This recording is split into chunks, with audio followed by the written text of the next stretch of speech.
Committee last. I have an amendment at the desk, Mr. Chairman. The clerk will report the amendment. Amendment to H.R. 2542, offered by Mr. Johnson of Georgia. Add at the end of the Without bill objection, the amendment will be considered as read, and the gentleman is recognized for 5 minutes on his amendment.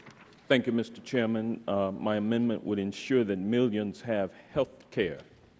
On March 23, 2010, President Obama signed the Patient Protection and Affordable Care Act into law. Ever since this landmark legislation was signed into law, the majority has been on a mission to dismantle it.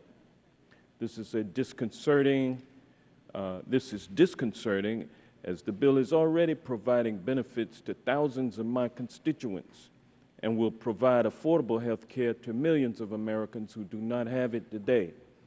For the more than 190,000 residents in my district who have no health insurance, it will allow access to affordable care.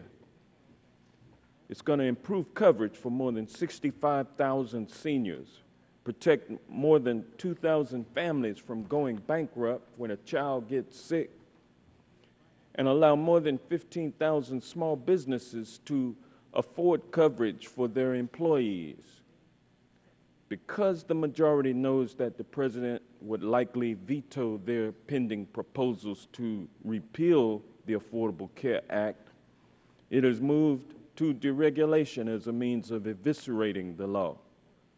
We all know that regulations and guidelines are used to implement many of the provisions in the Affordable Care Act. Because the majority cannot directly repeal the bill, they are seeking to end it through deregulation.